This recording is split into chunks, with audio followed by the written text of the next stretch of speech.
Hello everyone. आज हम बात कर रहे हैं कि कौन से हार्मोन्स आपको मोटा करते हैं। विच हार्मोन्स कॉज वेट गेन। बहुत सारे पेशेंट्स होते हैं, बहुत सारे लोग आते हैं जो बताते हैं कि वो नॉर्मल खाना खा रहे हैं, बिल्कुल कम खाना खा रहे हैं, इवन एक्सरसाइज अच्छी कर रहे हैं, फिज़िकल एक्टिविटी भी अच्छी है, फिर क्यों वेट कम नहीं होता है उनका, फिर क्यों वेट बढ़ता ही जाता है।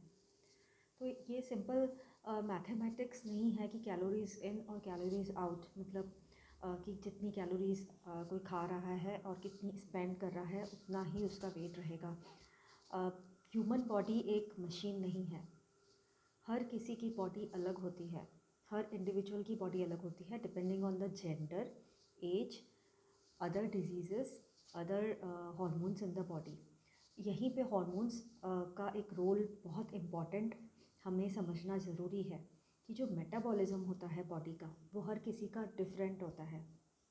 किसी का इतना सा खाना खाने में भी वेट बढ़ जाता है, किसी का अच्छे से भरपेट बहुत खाना या मीठा भी खा रहे हैं, हैवी भी खा रहे हैं, फिर भी उनका वेट नहीं बढ़ता।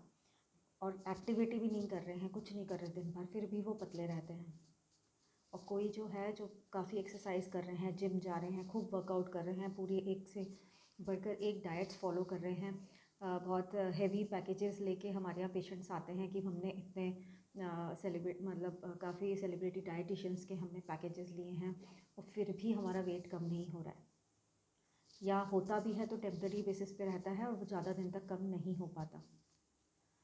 तो यहाँ पे मेटाबॉलिज्म मेन होता है जिसके कारण वेट कम नहीं हो रहा या वेट बढ़ता ही जा रहा है despite of heavy exercises, very restricted diet including keto, intermittent fasting, low carb diet, low fat diet, PCOS diet, thyroid diet. बहुत सारी डाइट्स हमें पेशेंट्स ही आके बताते हैं कि आजकल हम ये डाइट कर रहे हैं, वो डाइट कर रहे हैं, फिर भी उनका वेट नहीं हिल रहा है। And then they come to endocrinologist and then जो इवैल्यूएशन होता है उसमें पता चलता है कि जो मेन प्रॉब्लम है वो हार्मोन्स हैं। तो इसीलिए हमने ये वीडियो बनाया है बताने के लिए कि hormones play a major role in weight gain. And जब तक हार्मोन्स बैलेंस नहीं होंगे, एक लॉन्ग लास्टिंग वेट लॉस या वेट मेंटेनेंस जो हम करना चाहते हैं वो लॉन्ग लास्टिंग बेसिस पे नहीं हो सकता। तो फर्स्ट हार्मोन जो डिपेंड करता है, जिसके ऊपर सारा मेटाबॉलिज्म, वो है थायराइड। हाइपोथायरॉयडिज्म स्टेट, जिसमें कि थायराइड हार्मोन अच्छे से काम नहीं कर पा रहा, ज़्यादा सीक्रेट नहीं हो पा रहा, हाइपोथायरॉयडिज्म। हाइपो मतलब ही कम। उसके अंदर मेटाबॉलिज्म बहुत स्लो हो जाता है और ज़रा सा खाना खाने से भी वेट बहुत ज़्यादा बढ़ जाता है। कई बार बहुत बॉर्डर लाइन थायराइड भी होता है, टीएसएच, जिसमें पेशेंट्स इग्नोर कर देते हैं। बहुत सारे लोग इग्नोर कर देते हैं कि हमारा तो ज़्यादा बढ़ा हुआ नहीं था इसलिए हमने ट्रीटमेंट नहीं कराया बहुत सालों से, पर हमारा वेट बढ़ता ही जा रहा है। तो बॉर्डर लाइन केसेस में भी मेटाबॉलिज्म इतना अफेक्ट कर देता है बॉडी के अंदर, लो मेटाबॉलिज्म हो जाता है कि उनका वेट बढ़ता ही जाता है। खासकर मैंने जैसे बताया कि जेंडर पे डिपेंड करता है, एज पे डिपेंड करता है, phase of life, specially females, उनमें फ़ेज़ ऑफ लाइफ की वो क्या पेरीमेनोपॉजल फेज़ में है, क्या उन्हें और भी दूसरी कंडीशंस हैं लाइक पीसीओएस है, इंसुलिन रेजिस्टेंस है, साथ में कुछ और प्रॉब्लम्स हैं, उस पर डिपेंड करता है। मेटाबॉलिज्म हार्मोन्स के साथ साथ एक जेनेटिक्स पे बहुत ज़्यादा डिपेंड करता है। अगर जेनेटिक्स भी ऐसी हैं कि जिनके अंदर वेट गेन की टेंडेंसी आ रही है, मदर में या फादर में या ब्रदर सिस्टर्स में, या ओवरऑल आपकी फैमिली में ऐसी रन कर रही हैं, तो भी ज़रा सा भी खाने में आपका वेट बढ़ सकता है। पर अभी हम यहाँ बात कर रहे हैं कि अगर जेनेटिक्स भी किसी की ख़राब है प्लस हार्मोन्स भी गड़बड़ हो रहे हैं, तो वो कौन से हार्मोन्स हैं जो वेट गेन करते हैं।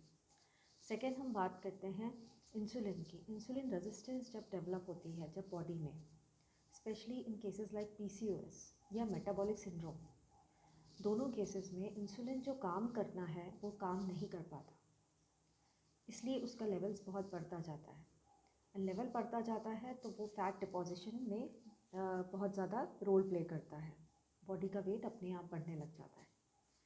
तो ये एक मेन सेकेंड मेन हार्मोन होता है जिसके कारण मेटाबॉलिज्म अफेक्ट होता है और वेट गेन होने लगता है। इसके बाद बात करते हैं हम कॉर्टिसोल की, जो कि एक स्ट्रेस हार्मोन है, एड्रिनल से सीक्रेट होता है और बहुत ज़रूरी होता है नॉर्मल डेली जो हमारी एक्टिविटीज़ हैं, फिज़िकल एक्टिविटीज़ हैं, बॉडी की जो एक्टिविटी है उसके अंदर नॉर्मल लेवल होना बहुत ज़रूरी होता है। It's a very important hormone. इसका जब इम्बैलेंस होता है स्ट्रेस, ओवर स्ट्रेस के कारण या कोई और प्रॉब्लम हो रही है वहाँ पर, जैसे कि एड्रिनल ग्लैंड में कोई प्रॉब्लम है, कोई ट्यूमर है जिसे हम कुशिंग सिंड्रोम बोलते हैं, जो कि आइदर पिट्यूटरी ग्लैंड से आ सकता है उसका स्टिमुलेशन, या फिर एड्रिनल ग्लैंड में ही प्रॉब्लम हो सकती है। उसमें जब कॉर्टिसोल एक्सेस हो जाता है वो भी बहुत ज़्यादा वेट गेन कराता है। इसके बाद होता है एक डिप्रेशन, जिसमें कि सूडो कुशिंग्स बोलते हैं जिसे, सूडो कुशिंग्स, जो कि सिवियर स्ट्रेस, सिवियर डिप्रेशन, इसके अंदर भी कुशिंगॉइड फीचर्स आने लग जाते हैं। कॉर्टिसोल एक्सेस ही रहता है उसके अंदर, बट ना एड्रिनल में प्रॉब्लम होती है ना पिट्यूटरी में प्रॉब्लम होती है, बट उन लोगों का पूरा फीचर्स जो होता है पेशेंट्स का वो कुशिंग्स जैसा ही होता है, इसलिए उसे सूडो कुशिंग्स कहते हैं। इसके बाद एक फेज़ है जिसके अंदर ऑटोमेटिकली वेट गेन की टेंडेंसी बढ़ती है, वो फेज़ है पेरीमेनोपॉजल फेज़। मेनोपॉज से 5 to 7 ईयर्स पहले का फेज़ होता है। इसके अंदर एस्ट्रोजन लेवल्स ड्रॉप होने लग जाते हैं एंड बहुत फ्लक्चुएशंस होने लग जाते हैं हार्मोन्स के अंदर। तो oestrogen progesterone imbalances plus fluctuations के कारण वेट गेन की टेंडेंसी बढ़ जाती है, फैट डिपोजिशन बढ़ जाता है। यहीं हम बात करते हैं कि पीसीओएस में जो हाइपर एंड्रोजेनिज्म होता है, मतलब जो एंड्रोजन लेवल्स बढ़ते हैं because of the high insulin levels, insulin resistance होती है, सिस्ट फॉर्मेशंस होती हैं, ईस्ट्रोजन डोमिनेंस हो जाती है एंड एंड्रोजन लेवल्स बढ़ते हैं। उसके अंदर जो वेट गेन होता है वो मोस्टली एब्डोमिनल वेट फैट होता है। It's more of a male distribution of fat. तो वो जो पेट के ऊपर जो फैट होता है वो that is more because of the androgens. And ये फैट जो होता है ये ज़्यादा हार्मोनली एक्टिव फैट होता है। इसके कारण जो कॉम्प्लिकेशंस होते हैं, डायबिटीज़ या हार्ट इश्यूज़ होते हैं, हाई ब्लड प्रेशर्स होते हैं, ये ज़्यादा होते हैं एब्डोमिनल फैट के कारण। तो पेरीमेनोपॉजल स्टेट में भी वही टाइप का एब्डोमिनल फैट डिस्ट्रीब्यूशन ज़्यादा देखने में आता है। And last but not the least, जो हॉर्मोन्स होते हैं जिससे कि भूख लगती है, hunger hormone, ghrelin, ghrelin hormone होता है, ये भी किसी में ज़्यादा हो सकता है जिसके कारण ज़्यादा भूख लगती है। एंड भूख भी ज़्यादा लगेगी, प्लस जो एक सटाइटी हार्मोन है लेप्टिन एंड न्यूरोपेप्टाइड वाई, जो एक सटाइटी मतलब जो हंगर को कंट्रोल करते हैं वो हार्मोन्स हैं, अगर वो भी लो हैं तो उसके अंदर क्या होता है, व्यक्ति को कभी भी सेटिस्फेक्शन नहीं होता खाने से, तो वो बहुत ज़्यादा हाई कैलोरी फूड को क्रेव करता है, लाइक चॉकलेट्स या हैवी फूड जो होता है, चिप्स हो गए। तो इस केस में ये जो हार्मोन्स हैं, ये हार्मोन्स भी बहुत बड़ा रोल प्ले करते हैं ओबेसिटी में। तो लेप्टिन रेजिस्टेंस होती है जब ये एब्डोमिनल फैट बहुत ज़्यादा हाई हो जाता है। इसके अलावा भी बहुत सारे हार्मोन्स होते हैं जो एब्डोमिनल फैट, जो विसरल फैट होता है उससे निकलते हैं। रेजिस्टिन होता है, विस्पैटिन होता है, बहुत सारे इस तरह के हार्मोन्स होते हैं। पर मेन जो हार्मोन्स हम बताना चाहते हैं आज, जो मेन होते हैं जिनके कारण अधिकांश लोगों में मेटाबॉलिज्म की प्रॉब्लम हो रही है और जिसके कारण वेट गेन होता है और जिनको हम ट्रीट बहुत इजीली कर सकते हैं, वो थायराइड है।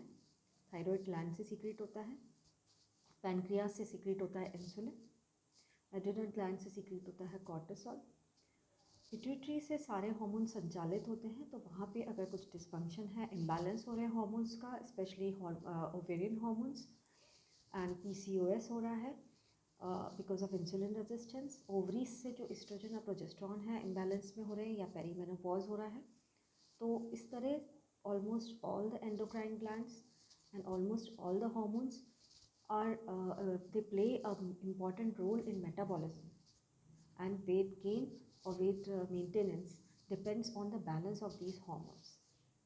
तो आई होप कि ये आंसर मिल गया होगा आपको कि हम डाइट भी कम खा रहे हैं, एक्सरसाइज भी बहुत अच्छी कर रहे हैं, खाना बहुत अच्छा, हम नॉर्मल बहुत हेल्दी लाइफस्टाइल है हमारी, फिर भी हमारा वेट कम क्यों नहीं हो रहा।